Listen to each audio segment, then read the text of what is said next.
Hello everyone, welcome back to the channel. In this video, you'll learn a fast and practical way to build user flow diagrams in Figma without starting from scratch. We'll go step by step through finding high-quality templates, bringing them into your workspace, and customizing them for your own project. Start by opening your browser and going to Figma. Make sure you're logged into your account so you can access community files and copy elements without any restrictions. Once you're inside, navigate to the Community section, which is Figma's built-in library of shared resources, including templates, design systems, and example workflows created by other designers. In the Community search bar, type User Flow Diagram. This will bring up a wide range of templates, from simple flows to more detailed and structured diagrams. As you browse, take a moment to evaluate each option based on its layout, clarity, and overall style. Choose a template that fits the level of complexity you need, whether it's a simple user journey or a more advanced product flow.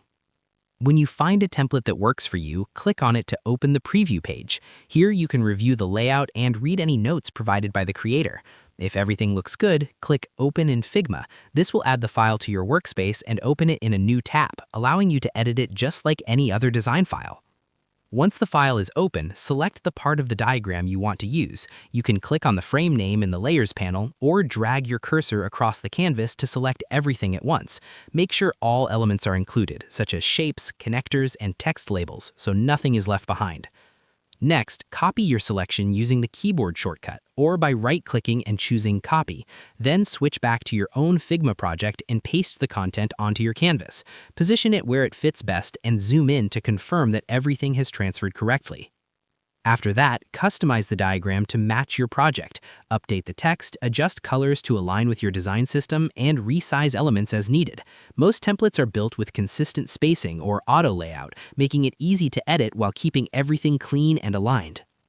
By using templates from the Figma community, you can save time, maintain consistency, and quickly create clear, professional user flow diagrams for any project. Thanks for watching. If you found this tutorial helpful, make sure to give it a thumbs up. If you have any questions or want to see more tutorials like this, drop a comment below, and don't forget to subscribe. I'll see you in the next one.